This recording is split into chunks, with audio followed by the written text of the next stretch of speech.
ಸತ್ಯ ಶಿವಶರಣರ ಮುಖ ದರ್ಶನ ಮಾಡುವುದೇ ಹುಟ್ಟಿದ ಜನ್ಮಕ್ಕಿದು ಸಾರ್ಥಕತೆ.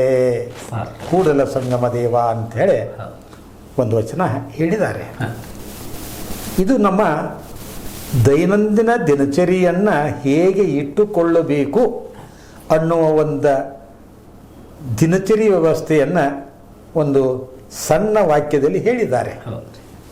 ಅದು ಮುಂದು ಜಾವದಲ್ಲಿ ಎದ್ದು. ಮನುಷ್ಯ ಜಡ ಅಲ್ಲ, ಅವ ಚೇತನ. ಆತ ಚೇತನಯುಕ್ತವಾಗಿ ದಿನಂಪ್ರತಿ ಬದುಕನ್ನು ಸಾಗಿಸಬೇಕಾಗಿದ್ದರೆ ಬೇಗ ಮಲಗಿ ಬೇಗ ಏಳಬೇಕು. ಇದು ಆರೋಗ್ಯದ ದೃಷ್ಟಿಯಿಂದ ಆಯಿತು, ಸಮಾಜದ ಅಭಿವೃದ್ಧಿ ದೃಷ್ಟಿಯಿಂದ ಆಯಿತು. ಯಾವ ವ್ಯಕ್ತಿ ಬೇಗ ಎದ್ದು ಕಾರ್ಯವನ್ನು, ಕಾಯಕವನ್ನು, ಕೆಲಸವನ್ನು ಮಾಡ್ತಾನೋ ಅದು ದೇಶದ ಸಂಪತ್ತು. ಆ ಕಾರಣಕ್ಕಾಗಿ ಅವರು ಆ ಮಾತಿನಲ್ಲಿ ಹೇಳ್ತಾರೆ, ಮುಂದು ಜಾವದಲ್ಲಿ ಎದ್ದು. ನಾವು ಬೇಗನೆ ಏಳಬೇಕು. ಹಾಗಾದರೆ ಮನುಷ್ಯನಿಗೆ ನಿದ್ದೆ ಬೇಕೋ ಬೇಡನೋ? ನಿದ್ದೆ ಬೇಕು. ಅದಕ್ಕೆ ಪರಮಾತ್ಮ ಜಗತ್ತಿನಲ್ಲಿ ಎಲ್ಲರಿಗೂ 24 ತಾಸುಗಳ ಒಂದು ಅವಧಿಯನ್ನು ಕೊಟ್ಟಿದ್ದಾನೆ. ಆ 24 ಗಂಟೆಗಳ ಅವಧಿಯನ್ನು ನಾವು ದಿನಚರಿ ರೂಪದಲ್ಲಿ ಬಳಕೆ ಮಾಡಿಕೊಂಡಾಗ 8 ಗಂಟೆ ಕಾಯಕ ಮಾಡಬೇಕು, ಇದು ಸಿದ್ಧಾಂತ. ಆಮೇಲೆ 8 ಗಂಟೆ ನಿದ್ದೆ ಮಾಡಬೇಕು, ಇದು ವಿಶ್ರಾಂತಿ. ದಲಿತ ದೇಹಕ್ಕೆ ವಿಶ್ರಾಂತಿ ಅತಿ ಅವಶ್ಯ. ಈ 16 ತಾಸುಗಳು ಮಿಕ್ಕಿದ ಮೇಲೆ ಉಳಿದ 8 ತಾಸುಗಳನ್ನು ನಮ್ಮ ಬದುಕಿನೊಳಗೆ ಮನೆ, ಮಡದಿ, ತಂದೆ, ತಾಯಿ, ಮಕ್ಕಳು, ಅಣ್ಣ, ತಮ್ಮ, ಅಕ್ಕ, ತಂಗಿ, ಈ ಮನೆಯ ಪರಿಸರದೊಂದಿಗೆ ಸುಮಾರು ಒಂದು 3 ಗಂಟೆಗಳ ಕಾಲ ನಾವು ಕಳಿಬೇಕು. ಸಂಸಾರದ ಸಲುವಾಗಿ ಒಂದು 3 ಗಂಟೆಗಳ ಕಾಲ ಕಳಿಬೇಕು. ಆಮೇಲೆ ಉಳಿದ 5 ತಾಸುಗಳಲ್ಲಿ ಒಂದು 2-3 ಗಂಟೆಗಳ ಕಾಲ ನಮ್ಮ ಆಪ್ತೇಷ್ಟರೊಡನೆ ನಾವು ನಮ್ಮ ಮನಸ್ಸಿನ ವಿಚಾರಗಳನ್ನು ಹಂಚಿಕೊಳ್ಳಬೇಕು. ಉಳಿದಂಥ 2 ಗಂಟೆಗಳಲ್ಲಿ 1 ಗಂಟೆ ನಿನ್ನ ಆರೋಗ್ಯದ ಕುರಿತಾಗಿ ನೀನು ವಿಚಾರ ಮಾಡಬೇಕು. ಆರೋಗ್ಯ ಖಲು ಧರ್ಮ ಸಾಧನಂ. ಹೌದು, ಶರೀರ ಮಾಧ್ಯಮ ಖಲು ಧರ್ಮ ಸಾಧನ.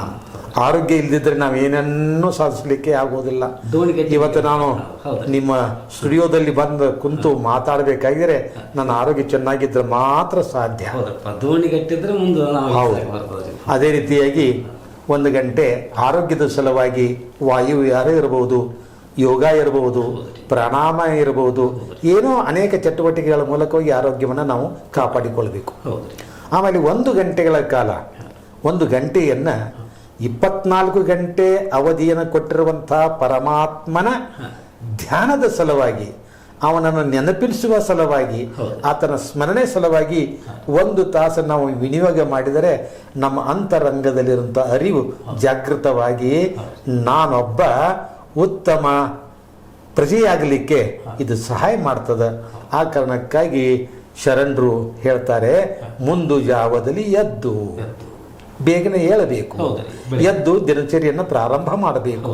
ಯಾವುದೇ ಕಾಯಕ ಮಾಡಲಿ, ಕೈಲಾಸ. ಅದು ಒಕ್ಕಲ್ತನ ಇರಬಹುದು, ನೌಕರಿ ಇರಬಹುದು, ಅಧಿಕಾರಿ ಇರಬಹುದು, ಕೂಲಿ ಇರಬಹುದು, ಏನೇ ಇರಬಹುದು, ಅದೆಲ್ಲವೂ ಅದು ಕಾಯಕ ಅನ್ನುವಂಥ ದೃಷ್ಟಿಕೋನದಿಂದ ಶರಣರು ಅಲ್ಲಿ ಪ್ರಾಮಾಣಿಕತೆ ಇರುವುದರಿಂದ ಅದಕ್ಕೆ ಕಾಯಕ ಅಂತ ಹೆಸರು ಕೊಟ್ಟಿದ್ದಾರೆ. ಎಲ್ಲಿ ಪ್ರಾಮಾಣಿಕತೆ ಇರ್ತೈತಿ ಆ ಕೆಲಸವೆಲ್ಲವೂ ಕಾಯಕ.